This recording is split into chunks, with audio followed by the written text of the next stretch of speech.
Good morning, Facebook. Hello, Facebook. Hello, YouTube. Live on Facebook, the replay on YouTube. Good morning, everybody. It is Tuesday, January 19th. Tuesday, January 19th. It feels like January is almost over. Going by really quick.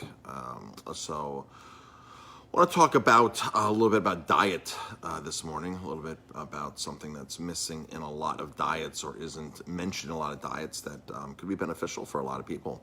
Good morning, everybody. Good morning, Albie. Good morning, Gary. Good morning, everybody tuning in. Good morning, Billy. Good morning, Todd. Good morning, everybody who's tuning in. It's a little bit after, it is 7:30 right now.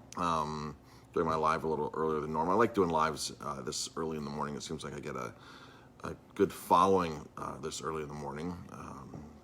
Jamie and I are just sitting here at the bar. We're doing a bunch of things, right, Jamie? We are, yes. So we are sitting here working away. Jamie's getting ready to make some green juice for our morning breakfast. We've been doing green juice pretty religiously for the last, since New Year's. I think everybody has a New Year's resolution at some point of getting a little healthier, eating better, getting a little fit, exercising more, just living healthier. I think most people at a certain point in their life have said that for New Year's as a New Year's resolution. So I'm going to talk a little bit about one of the parts that's missing from most diet discussions and diet topics. I think I mentioned in the past, if you've heard me say that, I'd love to write a book on the common denominator in all the diets. So it would just sort of like, you don't have to read all these different theories on diet. It could just combine like the top 10 most successful things that talked about in most diets. And of course, the one thing is water, right? Water is the one thing that every diet praises water. But there's also other things too that are common denominators in a lot of diets. And I'm going to talk about something that's not that common. So stay tuned for that. I'm going to talk about that in just a moment here. We have a wine dinner coming up on Monday night. It's Spain versus Italy. Spain versus Italy, 2 Spanish wines versus 2 Italian wines. And I love Italian wine. Italian wine is probably what I would gravitate towards the most. If you put me into a wine shop, and let me loose, I would go right towards the Italian wine section. Same thing in a restaurant. I would look right at the Italian wines just because I think Italian wines are super, super interesting. Every region has its own, and these small regions, every small region has its own grape, its own style, its own name. And when you drive across Italy, you can literally vine to vine to vine. There's certain parts of northern Italy in the plains there above Florence before you hit Milan and Verona. There's a little bit of flat land there that there's not many vineyards in, but I've driven through Spain, I've driven through France, I've driven through Italy extensively, and Italy just has vines everywhere. I mean, everybody's growing vines. Even most houses have gardens and vines. So Italy is very interesting on wine for me. So I just naturally, plus my family is from Italy. Let's see. So Italy versus Spain wine dinner. It's $25, 4 wines and a dish. And it's just it's a fun night here at the restaurant. We usually sell out. That's coming up this Monday night. And it's, I don't even know what the dish is until the day before, just because it's a fun thing. It's a fun thing. 4 wines in a dish. It's a bargain, actually. It's really a bargain. You get 2 full glasses of wine, which if you went into a restaurant and get this quality of wine, you'd pay between $10 to $15 to $16 per glass, which right there alone, you're getting the value in the wine by itself. Then on top of it, you get 1 dish. So we've been doing this format since June very, very, very successfully. And if you like the wine, you have an opportunity to buy some wine at store retail pricing to take home, because you're allowed to do that now here in the state of New York. So you're allowed to do that. So we've extended that. And some weekends, some wine dinners will sell a lot of wine. The wines become very, very popular. So, all right. Good morning, everybody. Good morning to everybody else tuning in. So hi Wanda, Thomas, hi Joel. I think Joel has deemed me the unofficial mayor here of Ellenville. I'm just trying to do my part and run a business and promote a village as well. Let's see.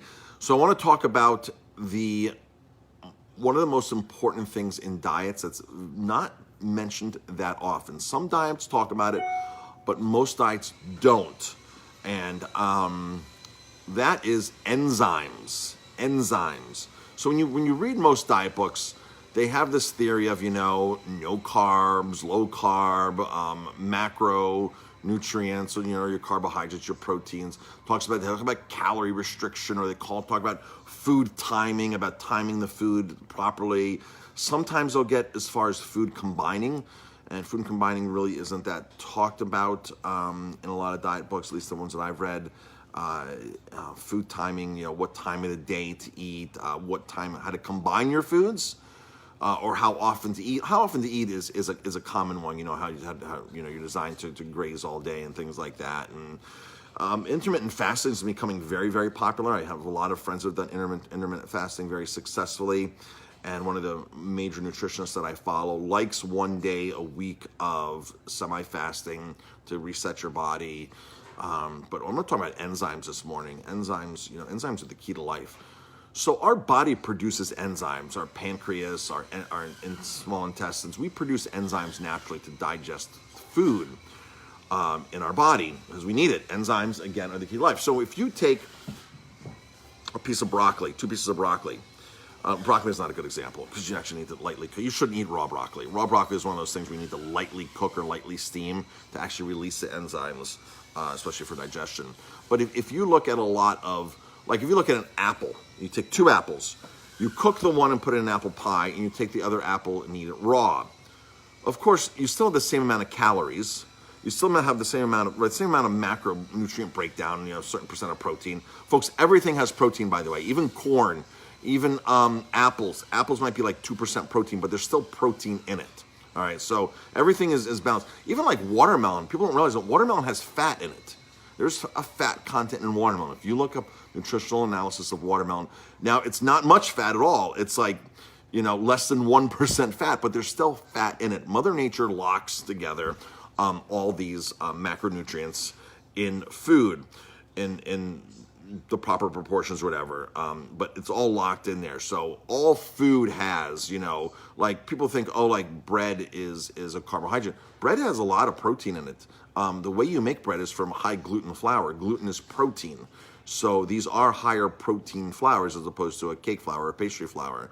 But still, they have protein too. There's protein, fat, and carbs locked in everything. When I tell people that watermelon has fat, they're shocked. They're like, there's no way watermelon has fat. No way. And look it up, and sure enough, it's a trace amount, but there's still fat in watermelon, all right? Now, of course, it's not like bacon where you can see the fat. But bacon, you can obviously see the fat. So enzymes are produced naturally in our body. So if you take 2 apples, and a raw apple is loaded with enzymes. It's raw. It's a living food. When you take an apple and cook it, you kill the enzymes. Same nutrient content, right? It has the same macronutrients, has the same minerals, has everything the same, identical, except the one thing it's missing is the enzymes. Now, I was listening to somebody talk the other day, a nutritionist, about listening to a nutritionist talk about dogs, about the most successful diets for dogs are raw food diets.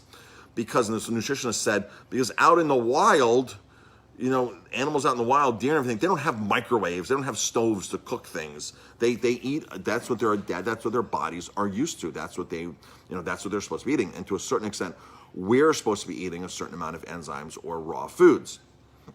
So there are people that are very, very strict and eat 100% raw diet. Of course, that has to be a raw, vegan-based diet. I'm not going to talk to you about that diet. I've done that diet in the past very, very successfully and felt fantastic. It's just hard to keep up, especially when you're in the restaurant industry and there's all these cooked foods around you. It's just hard to stay true to that.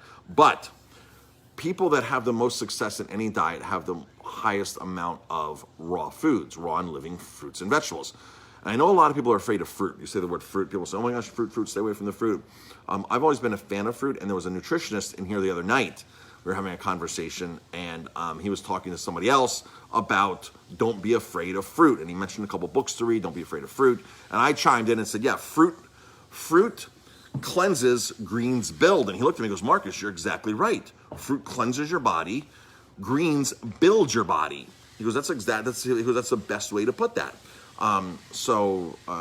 If eaten properly, at the right time, in the right combinations, fruit can be your friend. There's been a lot of very successful books out there about balancing fruit and eating a lot of fruit. And one of the most successful books out there is the 80-10-10 diet, which is, and there's diets about frugivore, and I'm not going to talk to you about that kind of stuff. I just want to talk to you about enzymes today. And you can see this diet conversation can go in so many vast directions, from keto to a frugivore diet. And the frugivore diet is basically a fruit diet with greens, lots and lots of greens. So I've read all these books. I've studied all this stuff years and years ago. As a young chef, I was frustrated when people would walk in and I was in charge of the kitchen and they would ask for certain diets. They couldn't eat certain things. And I was frustrated as a young chef and saying, oh my gosh, like none of this stuff was taught to us in culinary school about nutrition. None of this was taught to us. And the only stuff that was taught to us is basic nutrition, macronutrient stuff that's taught from the ADA, American Dietetic Association. And it was one semester, and I did great in the class. I got an A in the class. But now people are throwing me curveballs. I'm out in the industry and I'm cooking. People are throwing me curveballs. Oh, I have Crohn's and colitis. Oh, I'm gluten-free. The first time somebody said they're gluten-free in 1999 to me, I was like, gluten-free? What do you mean you're gluten-free? You know, like I'm sitting there scrambling, trying to figure out what this person can have. And I was like, if I want to be a successful chef, I can't do that. I better start reading these books.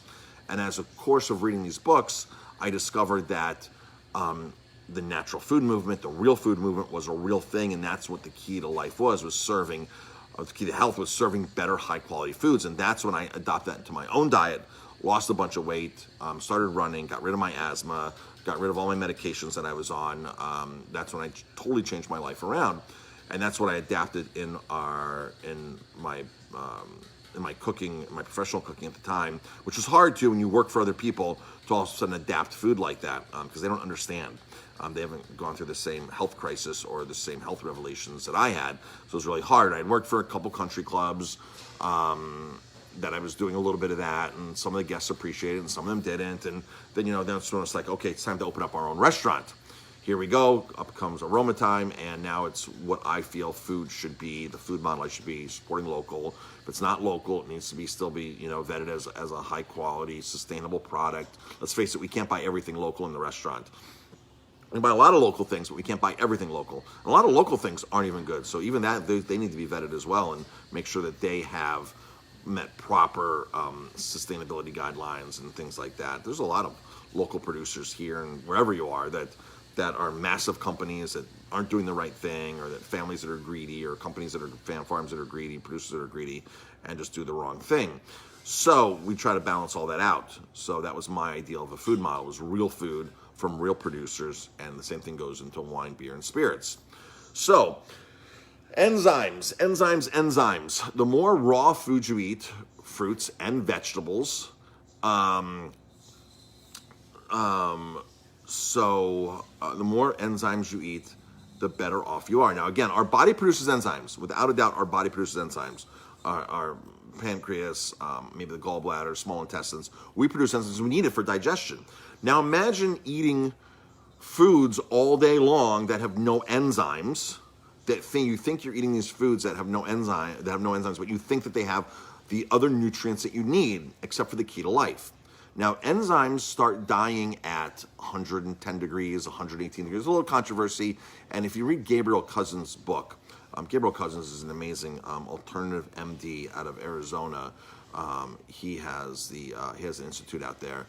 He has really gone in depth with each food, at what point each food the enzymes break down at, because each food's different. But between 110 and 118 is one of those safe bets where enzymes are being killed across the board on all the foods.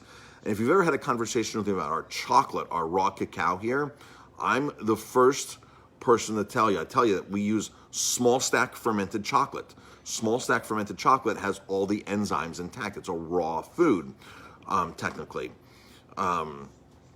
Not many chocolate or cacao is raw or like that. That's just because it's large stack fermented. It gets all this internal heat in it and kills everything to kill off all the microbes. Well, you can kill off microbes in chocolate and raw cacao at 106 degrees. But most big companies, all big companies don't do that because it's not, the production rate is too little for it. So you have to find a small boutique chocolate producer. This is the people that are actually in the fields. making the chocolate, picking the chocolate when they ferment it, not the people that are processing it. So, and here, as I'm talking here, my morning enzymes that we started, Jamie and I have been really diligent doing a green drink every day. There's an apple in here, there's celery in here, there's cucumber in here, and there's lemon in here. If you drank green juices like this, and this is only 10 ounces, if you drank 2 to 3 of these a day and didn't alter anything else in your diet, you would feel massive results. Your digestion would improve, your energy levels would improve, brain clarity. There's so many things that will happen by just consuming green juices every day, fruit and green juices every day. So an apple for sweetness, you can add a carrot in here, but as long as you get a good amount of greens in here and things like that, this is the key to life. So these are enzymes. And the reason I'm doing this video is because Jamie and I have been really diligent in the past 2-3 weeks about consuming 1 to 2 of these a day. I know somebody who does alternative cancer. I actually contributed to several of his books years ago.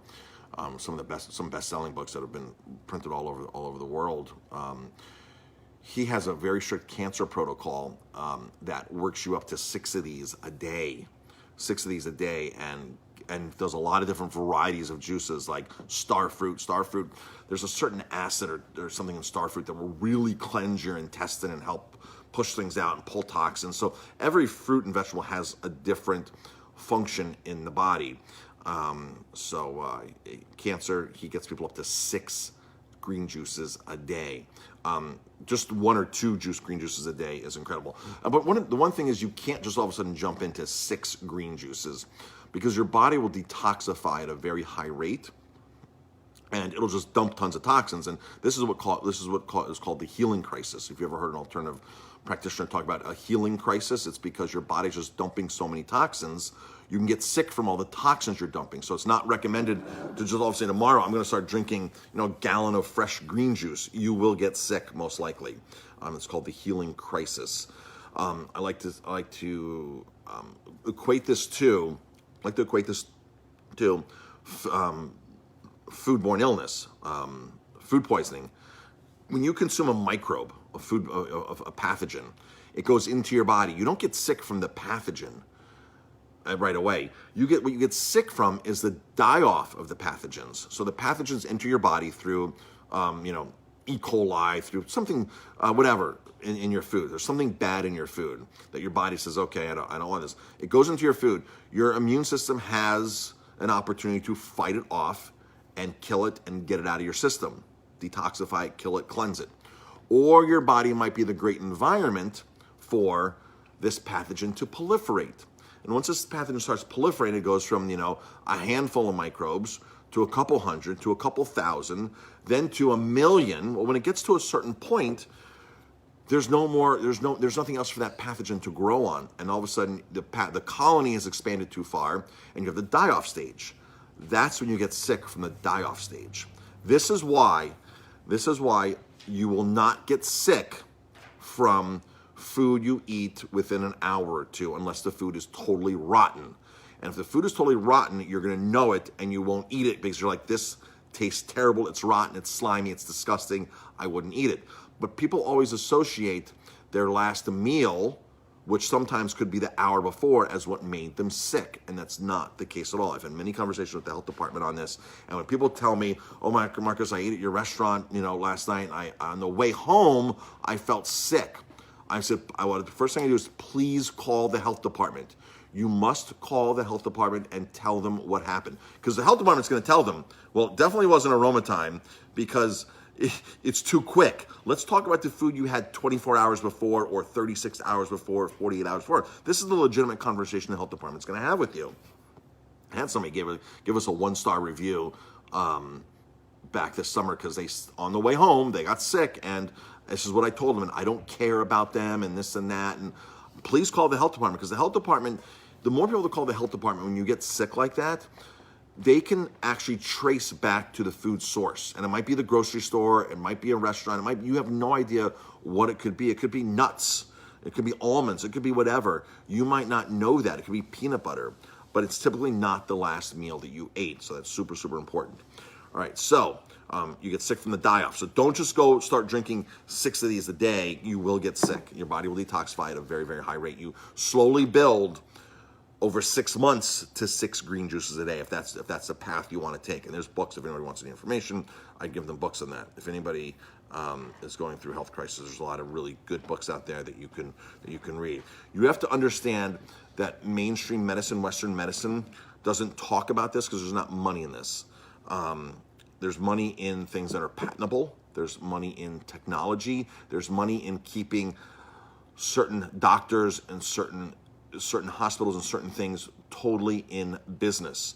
If you were to crash the Western medical system, like crash it, like which went in there and said, okay, this doesn't work, there's all better alternatives, you would crash the stock market, you would crash the economy, there's a lot riding on Western medicine. I'm not saying Western medicine is bad. Western medicine has a great place for a lot of things, but Western medicine also has a lot of greed in it for a lot of things as well.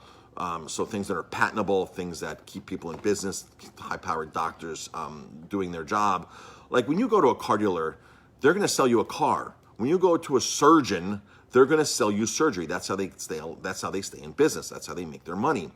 Whether or not you need surgery, some doctors may tell you, well, oh yeah, you need surgery, when you might not need surgery. So it's one of those things where you need to get a different, not a second opinion, but a different opinion. It's always good to get a different opinion. All right, back to enzymes. I can carry on and on about this nutrition stuff. Back to enzymes.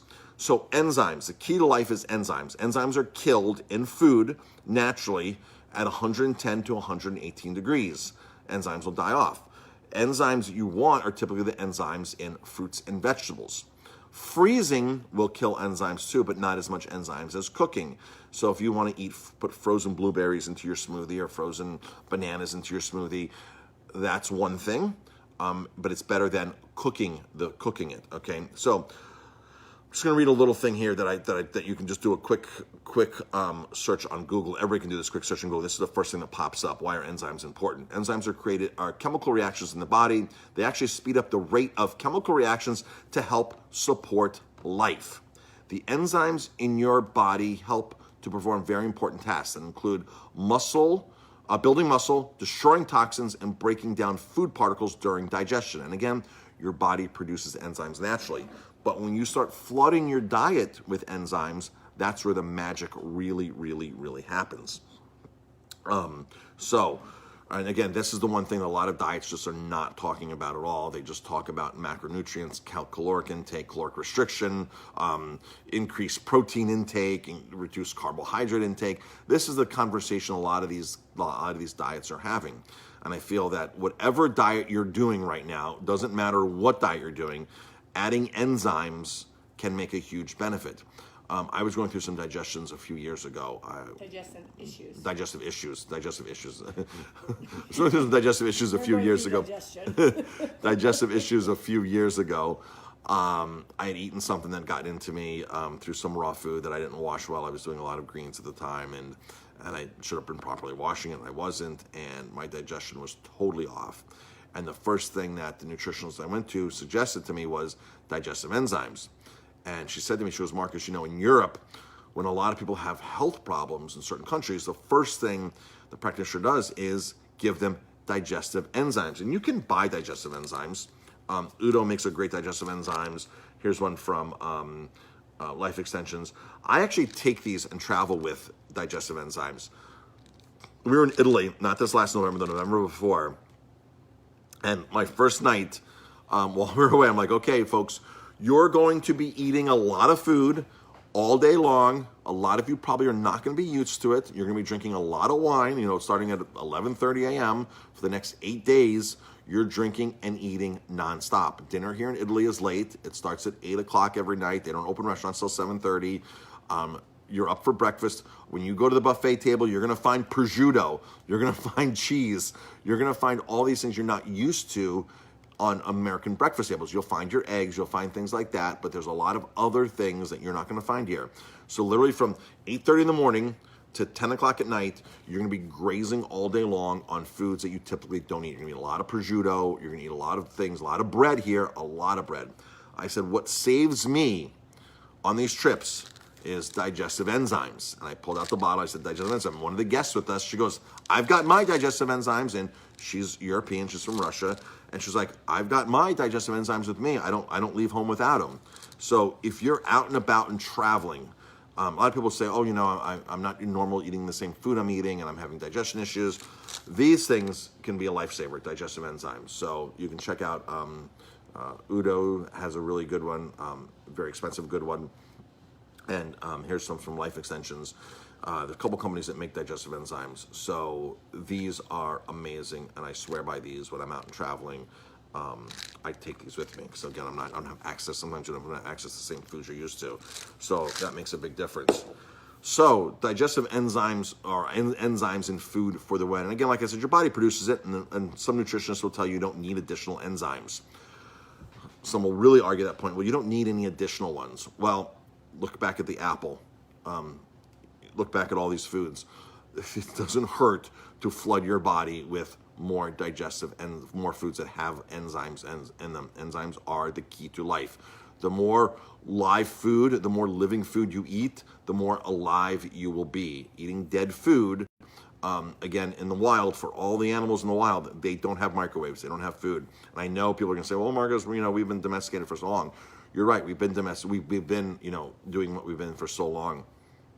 But our bodies still know what is good for us, and raw and living foods are key to life. So that's it, everybody. Today's Tuesday. We're closed today. We're closed today and tomorrow. We'll be back open on Thursday. Our $9.99 special this week is our sesame-crusted raw tuna, rare tuna. Speaking of raw foods. And when I mean raw foods, I don't mean go out and eat a handful of raw ground beef. That's not safe because it does have E. coli and other things in it. So that's not the safest thing to do, is go out and buy ground chopped meat and eat ground chopped meat. So if you're eating a steak, it's totally different. And maybe I should do a video on why, maybe this should be my next video, on why E. coli is more prevalent in ground beef versus steaks, and why it's better to eat a steak medium rare than it is a burger medium rare. Maybe I'll do that in an upcoming video. Let's see. So back on Thursday, $9.99 special for our tuna entree. We killed it last night. We crushed it on that last night. We had sold so many of these. It was amazing. So everybody, thank you for your support on that. And that's a to-go special. Good morning to everybody who's tuning in later. I appreciate the support. Hi, Dave. Hi, Karen. Candace. Good morning, everybody. Hillary. Is that Dave from... That's Dave from Rochester, yeah. Awesome. Happy anniversary, Dave and Stacy. Oh, it's your anniversary. Yeah, Excellent. 30 years, I think. Wow, happy anniversary, guys. Awesome. I'm not sure if you want to talk on the phone today, Dave, but we can go over some things if you need to. And that's it, folks. Ray, thanks for tuning in. If you know anybody going through a health crisis, or if you yourself... if you yourself are going through something and you want more information, I'd be happy to. Paul's saying lens glare, dirt on your lens. I had that the other day. All right, I just wiped. Where'd everybody go? Okay. I had that the other day. I guess keep my phone in my pocket or something. So is that better? Maybe? I don't know. Or that glare could be that light. I think it's the glare in the back. The light in the back? Yep. Is that what you see, Paul? Do you see the light in the back? Yeah. Yeah, it could be that light. I've been trying to block that light. So, with my head, been trying to block it. So, all right, everybody. Have an amazing day. And but the other day, I did start the live, or I put it up before I pressed it. Everything was hazy. I'm like, I tried to adjust the lighting in here. I'm like, what's wrong? And I just wiped the lens, and it became much clearer. So Paul said no. It's still got a haze on it, Paul. So all right, folks. Thanks for tuning in. I appreciate the support. Jamie and I really appreciate the support. We couldn't do it without you. Check out our grocery list. We got some new grocery items in, as always, and some cool stuff. And that's it. We'll talk to you later.